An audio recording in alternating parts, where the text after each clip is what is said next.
All right, today we're going to do something a little bit different, and that is we're going to do the same run twice. However, it's going to be before and after the update. Now, this particular build I recorded before the update came out. It didn't exactly work out the way I wanted it to. I had a specific thing in mind, and you'll see as we go. As I freeze a spider crab with this dromedary stack, another dromedary stack, who would have thought it? But we're picking it up on turn 7 here, specifically because we're going to do 2 runs. And yeah, this is obviously the run from before the update. So we're not going to have access to some of the new stuff. And yeah, there are a lot of new units added that work really well with the particular combo that I'm going for. And that is to run Chimera at the front with Spider Crab. So this doesn't really make a whole lot of sense. It's really just for fun. What I want to do is have a level 3 Chimera right at the front. And then if it survives the first hit, the Spider Crab will move it to the back. And therefore we will have space to spawn all of the lion, the goat, and the snake. Now, I feel like in this particular run, although I do get the combo working, I don't get exactly what I wanted. I can't remember exactly what happens, but we'll see sooner or later how it's going to play out. Now, the parrot is useful because you can have parrot just copy Sleipnir, and Sleipnir level 1 is going to give mana to the front unit, so that's going to work out perfectly if we put our Chimera right at the front. And I guess that is one of the things they took into consideration when they were balancing Chimera, is that both Rock, Thunderbird, and Sleipnir all target the frontmost slot. So I guess the idea was that it wasn't going to be too easy to abuse the strength of Chimera by putting it up the front unless you wanted to play a very reduced squad size. But then, of course, they added Spider Crab, so we do have an option to make this work. You could also do it with Onion, but prior to one of these recent updates, Onion was very, very inconsistent. So if you put Onion on a unit at the front, it wasn't guaranteed to work out properly. As we lose here and go down to 2 hearts. But that's okay. As with all of these combos, the most important thing for me is seeing the combo actually go off. It doesn't necessarily matter if we go all the way down to 1 heart and end up losing on 9 wins. Now, I do take the Chimera now. We don't have any mana yet. I could just buy this potion, but I think realistically, actually here it would make a lot more sense to have the parrot copy the turtle still.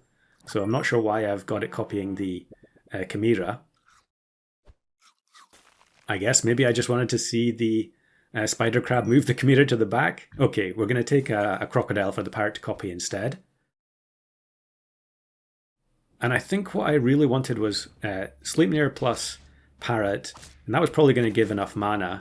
And then I just had to have a melon on the Chimera. There are so many people playing Peanut from the Mongoose toy that if you had like a 50-50 Chimera with lemon, you are often just getting instantly knocked out. And yeah, I did have to, I did lose a bunch of runs in that fashion. But here it looks like the scaling from the dromedaries is good enough. Now we do also have a Sea Serpent, because we know we're going to have level 2 Parrot, so we're going to get mana on the front 2 units. Pill the Turtle to make sure that we have the melon on the Chimera that we need. But I do really need the level ups before we think about doing anything else. Yeah, okay, maybe I shouldn't have bought the Sea Serpent there. And certainly no reason to play it second position yet. We're going to move it back. Now, obviously, having one of our big units move to the back with Spider Crab really doesn't make a lot of sense at this particular moment.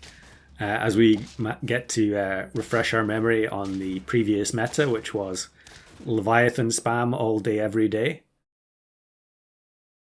So yeah, 7 wins. We still need a bunch of level ups on the Chimera, but we also need Sleipnir. I guess I could have also just used Thunderbird, but the amount of mana that it's going to give the Chimera isn't going to make the summons very impressive. As we face Leviathan again, although at least this person has the seahorse with Dazed on it. That was quite amusing to see, going for the achievement, I guess. Now, yeah, we could actually use the, yes, we're going to use the Venus Flytrap, because the Chimera, although it was at the front, it moved to the back. So we take the level up, and there we get the Sleipnir finally. So now we can reposition, and the Sea Serpent's going to do a little bit of extra work. Yet we'll definitely take any mana potion that we can afford. But I think you can see already that it's not going to be a level 3 Chimera because we're just running out of time to get there. And this is one of the rounds that really bugged me at the time. I end up matching with Broken Bench with the alternate name Spooky Bench. And would you believe it was Wasp at the front with Cheese. Now the old version of Cheese did double damage, so despite the melon, the Chimera was one shot. And although we did win the round, we didn't get to see the Spider Crab move it. So despite having the exact setup I wanted, the game managed to match me with an opponent that was going to spoil things. Now, after much soul searching, I am willing to forgive Broken Bench for this transgression, but we do actually at least get to see the combo work in this final battle. The Chimera moves to the back with 25 mana, and they actually have Rhino at the back of their team, which is quite funny. Both teams with a unit that you normally would play in a different position. Now, the Rhino does take care of the Chimera, but the health on the summons are too much for it, and we get the win. Now, I think you can see, although we did win, although the combo did go off, you can definitely tell why that would have been a disappointing run for me and why I wouldn't have uploaded it until I had a good reason to use it. And the reason is that we then move on to the new version, and we've got much more in the way of support units for the mana pets. And so I think we can cook something else up and make this a bit more of a feature of the run, is having the Chimera at the front. So we end up taking Cockatoo here, which has been changed as well. It now gives buffs to the highest tier unit on the team, and I think when it's a tie, it just randomly picks. So the unit whose name I'm not going to even attempt to pronounce, the purple doggo there, it summons the Ocarina, which is the toy on the right-hand side, the blue instrument there. It gives mana to the middle unit, so we're going to play Chimera in the middle of the screen, and then it's going to get mana every time. I guess it could get moved by Eggplant, which goes off before battle, but I think that happens after the toys activate. I actually haven't seen that interaction yet, but I would imagine that's what's going to happen. Now here we end up facing a Vampire Bat team, and it looks like we're going to lose, but then they've got such low attack on the back two units that the Cockatoo gets the job done. Now in the previous run, one of the other restrictions I was putting on myself was not using Kitsune.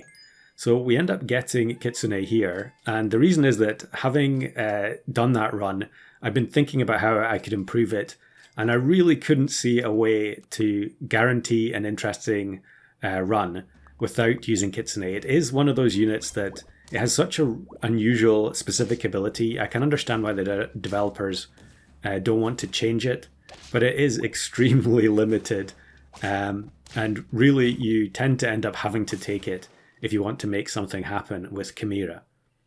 Now I still think Chimera is an extremely strong unit, but yeah, maybe there's something that can be done in terms of rebalancing where you don't have to take Kitsune every single time.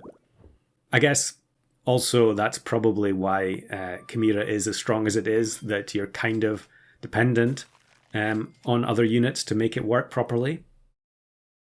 So here we managed to pick up the Winter Spirit as well. It's already been in a video, and I'll link that in the description if you want to see it. It's a very amusing Winter Spirit plus Pengobble plus Queen Bee team, which I was pretty proud of. But that's going to give us a ton of extra mana. It's not going to be enough to beat this person who I've just recorded a bunch of commentaries today, and I think they are in every single video that I've recorded.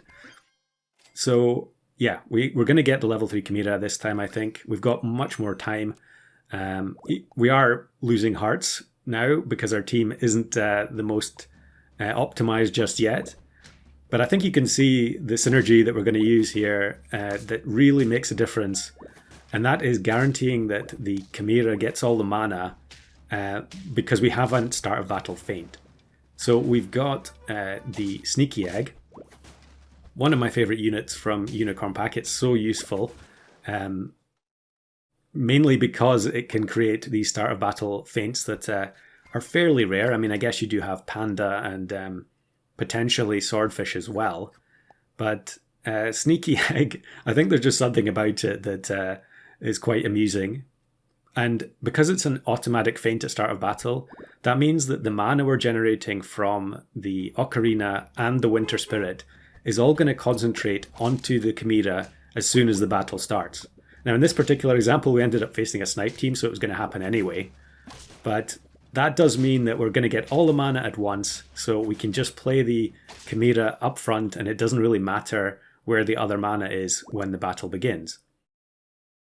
The only piece of the puzzle that we're missing here at the moment is the spider crab. So I think even though our team isn't necessarily the strongest at this stage, I really need to just roll down for the last chocolate on the Chimera, which we do get.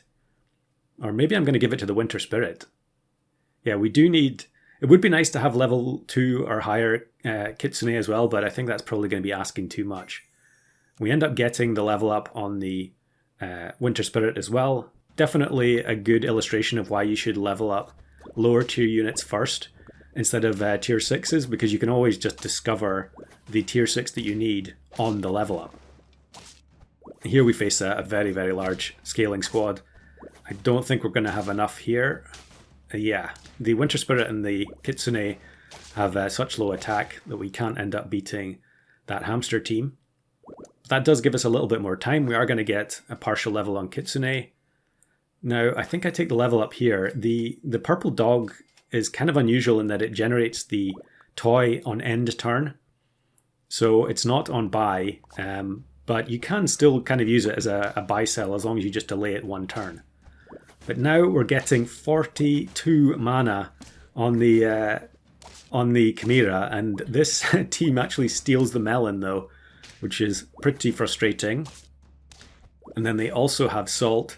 So the last summon takes 70 plus damage, and we go down to 1 heart. We do get level 2 Kitsune. We still need 2 wins, and I haven't got a spider crab. So we're going to be bringing in a base stat spider crab. Okay, actually it's not base stats because I guess we bought some foo dogs earlier on. So it is kind of risky bringing a unit that small in. Obviously 12 is better than the base health, but that's not going to do much against something like leopard. Or what else could there be? I guess there could be Sea Serpent on the opposing team as well. But I think now we are getting up to having 50 mana.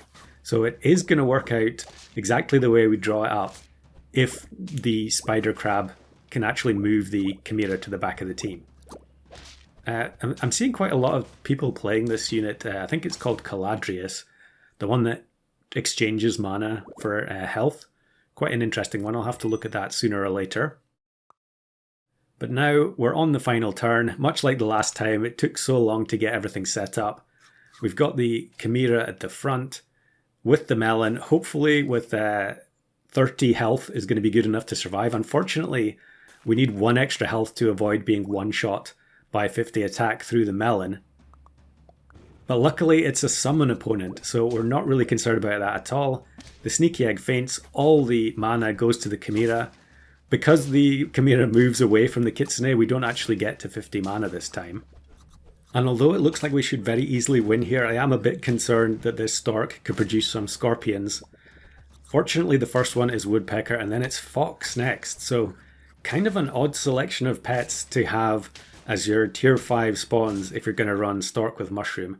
But I'm not complaining. There we go. There is front level 3 Chimera using Sneaky Egg to make sure it gets all the mana.